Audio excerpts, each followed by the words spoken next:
Jeg har læst og set Drageløberen, skrevet af Khaled Hosseini og instrueret af Mark Foster.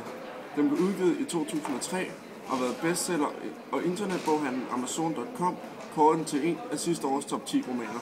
Plus havde den med på listen over sommeren 2003 Breakout-bog.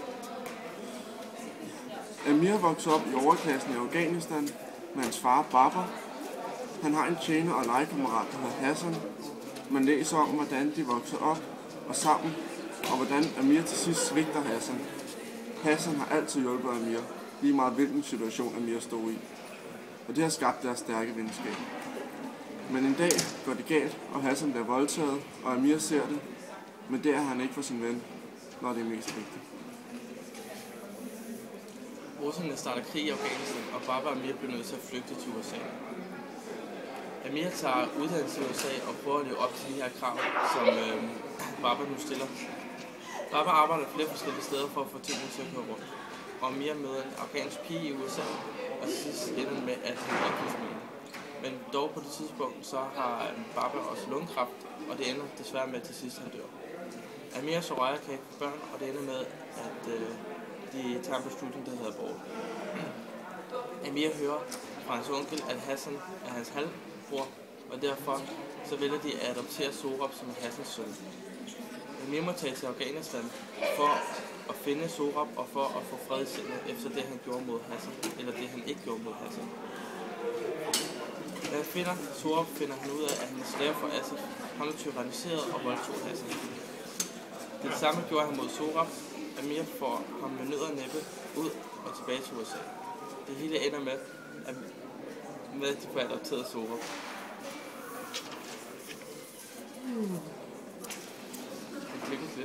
Der er langt hen ad vejen. Det er langt hen ad vejen en venlig historie. Romanen er fyldt med skam, fornedrelse og svinende smerte. Man kæmper med en ubehagelig mavefornemmelse og håber du på, at der vil komme noget mere behageligt på næste side. Men trods den ubehagelige historie, synes jeg stadig, at det er en historie, der absolut er værd at læse. Historien fortæller os i starten det fredfyldte og gode Afghanistan, som for længst i dag er forsvundet i sult, terrorisme og elendighed.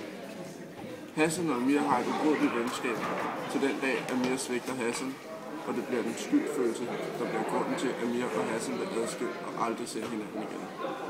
Amir flygter med hans far til USA på grund af krigen. Amir tager en dag tilbage til Afghanistan for at få fred og efter flere år med følelsen af svigt og skam. Det gør han ved at adoptere Sohrab, trods den store fare for at blive dræbt i forsøget. Bogen handler ikke om religion eller krig, selvom man skulle tro det, men det handler om en almindelig drengs længsel efter hans fars opmærksomhed. Han kæmper for at leve op til de høje krav og til at blive til den person, faren så endelig vil ønske. De høje krav, den konstante frygt for klassen og frygten for, hvad andre vil tænke, gør, at han hele sit liv vil lede med følelsen af svigt, skyld og skam. Det er ikke kun i Afghanistan, at det pres og krav er, men det er universelt. Alle er offer for det her krav og det her pres. Venner, familie, bekendte møder dette pres, og vi har allerede lyst til at leve op til presset. Derfor kan vi sætte os selv i følelsen af, hvordan Amir har haft det. Uanset hvor vi kommer fra. Det er fedt. Romanens styrke ligger i, at vi får indsigt i en andens kulturs ritualer og problemer ved at komme fra en anden kultur til en anden, f.eks. fra Afghanistan til USA, og problemer ved at leve i en afghansk kultur. Drageløberen er en roman om moral, venskab og synd. Den fremstiller morals dilemma om, hvad der er vigtigst i livet, for at man kan bagefter se sig selv i øjnene. Historien bør fortælles til læser, for den har potentiale til at få folk med, ud af en ensporet tankegang om muslimer og de mellemøstlige lande. Det kan lyde som en kliché, men måske er det der vores tanker om muslimer er blevet en kliché. Romanen er let læst og en fin mulighed for at få indblik i en anden slags liv. Som politikken fortæller, den er enormt spændende, der er knald på farverne, lugtene og følelserne.